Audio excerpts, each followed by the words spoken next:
nós vivemos tranquilo, com a nossa consciência em paz. Que ao gritarmos, a gente dizer para a gente mesmo, não tenho nada contra o meu próximo. Pode ser que alguém tenha contra mim, o problema é dele, não simpatiza, não me simpatiza, não me acha bonitinho, não gosta do meu jeito, aí o problema não é seu, o problema é dele, o de volta. A coisa é você fazer a sua parte. E como colocar a nossa cabeça no travesseiro tranquilo, porque deve ser terrível você dormir nesse emaranhado, sabendo que você fez o que não devia, que a pessoa está com raiva de você, e aquilo outro. Isso acontece muito dentro do trabalho. Graças a Deus eu me aposentei. Eu preciso ter muito cuidado, sabe? Preciso ter muito jogo de cintura. Porque ali você está convivendo com uma comunidade de pessoas diferentes, de opiniões diferentes, de religiões diferentes. Eu convivi com a menina, dia da empresa e tal, e ela lá no quarto administrativo, ela entrou muito protestante. E ela descobriu que eu era espírita. Eu sempre tive a mania de que sempre que tinha mensagem, eu estava em cima das coisas. Eu passava um zap, ela não respondia. Eu sentia que ela só falava o estritamente necessário dentro do trabalho. Ela passou uma vez, uma situação difícil, teve uma criança, depois veio a segunda e teve que fazer aquele processo de você costurar o útero, não tem um nomezinho aqui ali, não, costurar para não ter problema, não tem um nomezinho. Mas eu sempre a tratei bem. Como eu aprendi, não só a educação doméstica, como for necessário, o que Jesus quis dizer com isso. Quando a gente pega o livro Paulo Estevam, vocês já leram? Se não leram, está perdendo. Vai chegar no espiritual um programa, você explica, não leu, nem estudou. Eu já li mais de 10 vezes. Mas não tem que ter meu nome, não. Porque realmente é uma obra notável. Essas obras de demanda, aproveitando agora para homenagear Chico, dia 2, 114 anos, se ele estivesse conosco. Chico, olha, Chico é muito mais do que você pensa. Chico é um espírito muito elevado. Chega até a confundir com. Eu não vou dizer o nome, não adianta a gente estar falando isso aí. Eu posso trazer ali, eu não quero. Mas eu carrego isso comigo também, essa certeza. Porque disseram, olha, você vai matar, não vai ser com muito tempo, não vai demorar muito não. Então deixa isso para lá que não adianta a gente estar. Cada um que carrega, o papai não aceitava. O pai não aceitava. Marinho Nobre aceitava na sua obra. Outros aceitam, outros que ele é Kardec. Não, porque Kardec era muito. Vocês já viram o Evangelho de Chico, do Marcelo, Paulo Estevam? Saulo foi terrível, não? Saulo ele foi muito fanático com a religião dele, abraçava o farisaísmo de uma forma terrível, né? E chegou mesmo a conquistar uma cadeira lá e assumir a cadeira de camareiro. E depois de tudo ele saiu perseguindo os cristãos, como todos nós sabemos, e inclusive ele foi responsável pelo desencarne e apedrejamento com atos do Sinédrio do meu xará, né, do Estevão. Ele foi o responsável. Deu aquele processo para se serviço de exemplo. Depois ele, depois de tudo isso e tal, a noiva isso, a noiva dele, é uma história que só vocês, eu não vou aqui dar spoiler, não, só vocês verem. Abigail, que era irmã de Jezreel, que depois chamou Estevão, a Abigail tornou-se cristã. E aí foi visitado, então já não tinha mais tempo, terminaram o noivado, porque ele soube que ela era cristã, e aí ela desencarna nos braços dele. E ele, cristã. E ele vai em busca de quem? O responsável que tornou ela cristã. Um velhinho chamado Ananias. E ele procura saber, tortura até pessoas para saber onde é que Ananias estava. Estava em Damasco. Aí vai lá, aquela transformação toda, né? Mas ela se transforma em um dos maiores, se não maior apóstolo que o Cristo teve até hoje. Eu, Paulo, assim designado, apóstolo, assim designado pelo nosso Senhor Jesus.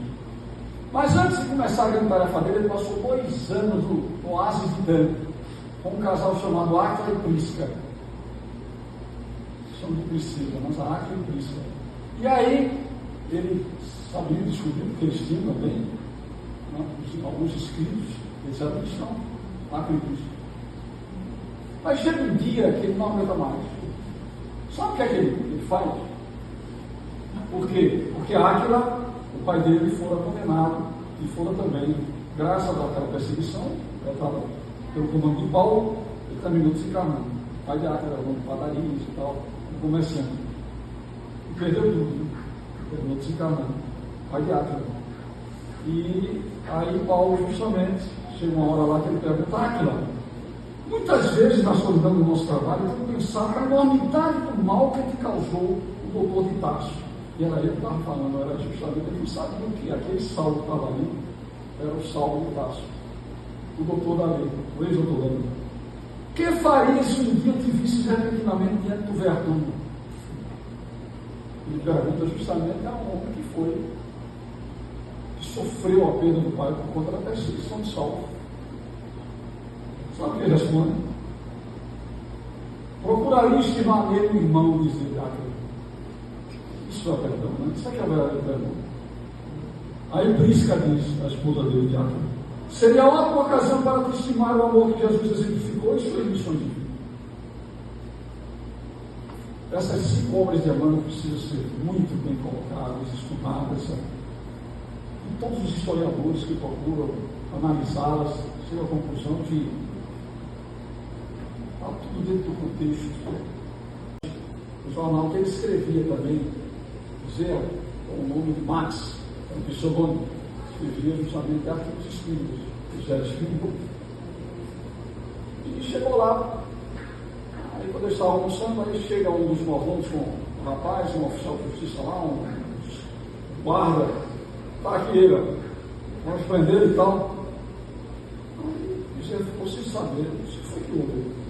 Esse rapaz, eu contratei ele para limpar as coisas aqui, eu estava no meu escritório, ele lá dentro do escritório, e limpando lá, pegou uma arma daquela e disparou, e a arma estava com uma bala no coração de arma, não tem jeito, e a arma quase atingia Quintino. Né? E eu não posso aceitar isso, dizer, não vou me desculpar, não vou. Eu não perdoo, o que é que você acha? Então você não perdoa, né, Bezerra diz. Eu não perdoo o erro, diz Quintino. E você acha que estou fora do meu direito? Aí Bezerra olha para ele assim, Bezerra, médico, responde: meu amigo, você tem plenamente o direito de não perdoar, contanto que você não erre.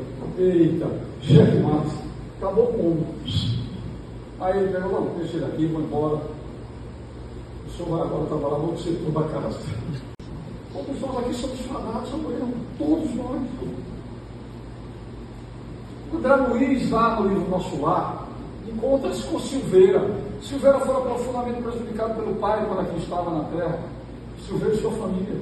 Ele comprou alguma coisa lá na casa do pai, não sei se foi por ano, e aí ficou endividado, não pôde pagar, aí ele saiu, levou, foi uma bola de neve, e o pai de André Luiz não perdoou. André Luiz também deu força ao pai. Terminou ele, coitado, tem que sair da cidade e morar numa cidade humilde, numa casa humilde, lá no interior. Terminou desencarnando lá, Silveira. Foi prejudicado pelo pai de André Luiz. Por isso ele se encontra com Silveira, chateado, né? Sacanado. E aí ele pergunta a Narciso, olha, eu vi Silveira, o que é que eu posso fazer? Ele vai lá, meu amigo, aproveita agora para se desculpar do que aconteceu, abrace-o de outra forma, de outra maneira. Aproveite, porque são momentos que só surgem uma vez. Porque ele é muito ocupado, Silveira. Recorda o Evangelho, vai buscar o tesouro da reconciliação, Narcisa diz para ele. Aí André vai lá, conversar com Silveira. Silveira, você compreende? Nós estamos no céu, eu e meu pai, estávamos no céu. Quando Deus se abre a vaidade, Silveira, dificilmente pode o homem afastar-se do mau caminho. Isso que ele disse até hoje. É uma verdade, né? Aí, Silveira, viu? Quem haverá exemplo de falhas? Isso é que é o espírito, né? Além disso, seu pai foi meu verdadeiro instrutor. Devemos meus filhos e eu abençoar as lições de esforço pessoal. Isso é a resposta de Silveira. Sem aquela atitude enérgica que nos subtrai as possibilidades materiais, que seria de nós o toque do progresso do Espírito. Veja que visão desse Espírito. Renovamos aqui todos os velhos conceitos da vida humana. Nossos adversários não são propriamente inimigos, e sim benfeitores. Quando André tem a vontade de conhecer o pavilhão feminino, de espíritos desencarnados, da mulher, e no pavilhão 7 ele vai com Nemésia, e lá ele se depara com Elisa. Elisa, uma jovem doméstica, contratada pela família, na época ele era jovem também, se envolveu com Elisa e viu Elisa tomou uma. E a família soube e demitiu Elisa. Só que Elisa, em vez de procurar os bons caminhos, as boas estradas, procurou o caminho da prostituição. E ela achava que a culpa de tudo isso tinha sido do jovem André Luiz. E levou aquele ódio terrível. Se encarnou, né? Chifre, cegueira, e chegou no mundo espiritual até sem ver. Ela estava lá naquele leito sem ver, ela não viu. André Luiz não conhecesse. Mas viu que a voz era uma voz parecida com a dele. Ele vai lá conversar com ela. Aí na conversa vai, conversa vem, ela diz tudo aquilo que aconteceu. Aí ela diz, e você ainda odeia esse André? Ele pergunta a ela. Aí ela diz, no período do meu sofrimento anterior, amaldiçoava-lhe a lembrança, nutrido por ele um ódio mortal, mas a minha irmã Nemésia modificou-me. Para odiá-lo, eu tenho que odiar a mim mesma. No meu caso, a culpa deve ser repartida. Não devo coisa recriminar nenhuma. Em matéria de sexo, a gente sabe que tem que ser repartido. Se bem que é caso mais sutil. Tem o caso de Evelino e Raquel, é difícil de existir. A virtude mais difícil de ser posta em prática é o pecado do perdão. Perdoar exige um esforço de autossuperação muito grande. É verdade. Emmanuel me diz que quem aprende a perdoar tem caminho livre pela frente. Creio que por esse motivo a derradeira lição de Jesus para a humanidade foi do perdão. Não foi isso mesmo? Pai, perdoai-lhes, porque eles não sabem o que fazem. O espírito que adquirir a virtude do perdão não achará dificuldade em mais nada. Haja o que houver, aconteça o que acontecer, ele saberá administrar a sua vida. Isso aqui é uma frase justificada. Portanto, gente, o perdão verdadeiro, o perdão cristão, é aquele que lança um véu ao passado. Esse único que vos será levado em conta, visto que Deus não se satisfaz com a aparência. Ele soube o recesso do coração nos mais secretos pensamentos desse povo. O esquecimento completo e absoluto das ofensas é peculiar às grandes almas. O rancor é sempre sinal de baixeza e feio. Alguém guarda algum rancor aqui, gente? Se você guarda, vai exercitando bom e vai retirando ele de simpatia. Porque isso vai trazer problemas no espiritual. Ter rancor não presta para nada, a não ser causar sofrimentos. Não ouvideis que o verdadeiro perdão se reconhece muito mais pelos atos do que pelas palavras. Aí eu tenho... Paulo nos chama a atenção dizendo que pedir perdão, ou perdoar os inimigos, é pedir perdão para si próprio. A mensagem de Paulo é muito bonita, né? Eu não resumo que ele bota, é muito grande, né? Perdoar os amigos é dar uma prova de amizade. E acontece, às vezes, você tem uma amizade, sem querer, a pessoa faz uma coisa sem querer com você. Aí você fala, não, você compreende, você não é disso, você não faz essas coisas. Aí é mais fácil cantar. Conciliação. Perdoar as ofensas é mostrar-se melhor do que era. Então, cada vez mais que nós perdoamos as ofensas que recebemos, estamos dando mostra que estamos melhorando. E é isso que temos que fazer, a começar dentro dos nossos lares. É a primeira grande escola. E acabar com essa história de dizer, não, nunca vou perdoar. Se acontecer isso comigo, eu nunca. Isso. Mas não. Porque se nós pensarmos assim, nós estamos, como diz Paulo, pronunciando a nossa própria condenação. Então vamos procurar, gente, prestar atenção e dar ouvidos justamente ao que Jesus diz, aplicando a nós mesmos, que não é fácil. Aí é quando diz Simeão: perdoai, usai de indulgência, sede caridosos, generosos, pródigos até no vosso amor, no vosso amor. Isso que a gente tem que fazer. É isso que o perdão quer de nós. Sermos justamente indulgentes, caridosos, generosos. Quem não tiver essas virtudes vai ser difícil, muito difícil.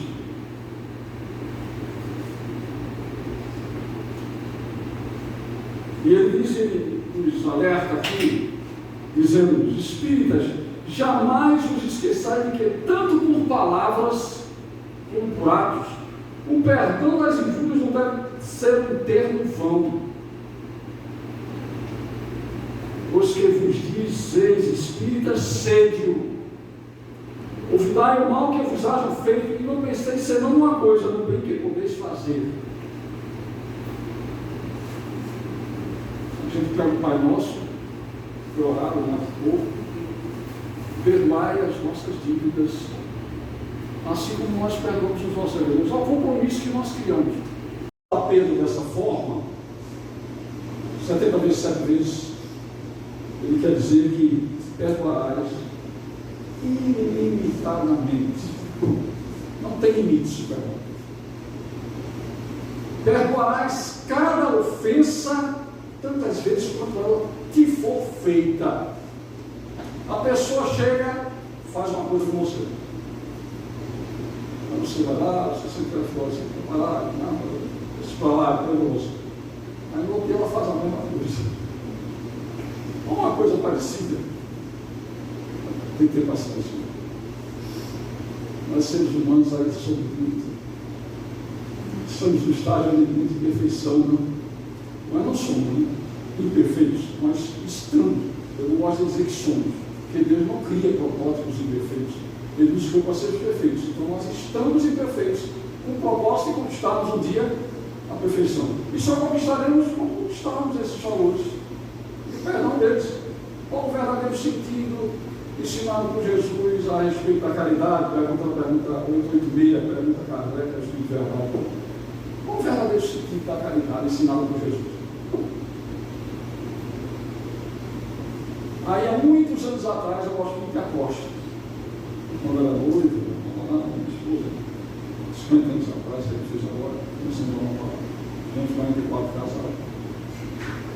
Eu sempre fazia Acosta. Tereza Cristina, pegar saída. Só que é Acosta, né? Sim. Aí eu vi. Aí a resposta espiritual, era nesse sentido da palavra caridade ensinada por Jesus. Benevolência para com todos. Indulgência para com as imperfeições alheias. Perdão das ofensas. Veja que o perdão está enquadrado na definição de Jesus de caridade. Se temos esse sentimento de perdão, nós não seremos caridosos na sua verdadeira excepção de Deus. O homem mais poderoso do mundo que teve na terra, ele agiu sempre com muito amor e com muito lugar.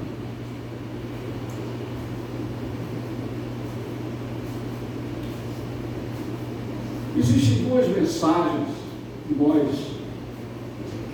separamos para seguirmos, né, a nossa pequenina peroração, e que nós tiramos do Evangelho, no item justamente onde está a perna das ofensas, que é justamente o que o assunto nos convida a expor, perna das ofensas. Que é uma mensagem de Simeão, outra de Paulo de Tarso. Já pensaram vocês? E responsabilidade. Uma mensagem de Paulo de Tarso, que sempre se designava eu, Paulo, apóstolo, assim, dito pelo nosso Senhor Jesus Cristo. Isso aqui é uma responsabilidade da nossa parte. Temos uma mensagem de Paulo, não é só uma, não, são algumas mensagens que nós temos de Paulo de Tarso. Duas ou três, aqui no Evangelho segundo o Espírito. Esta obra notável, estamos comemorando seus 160 anos, dia 15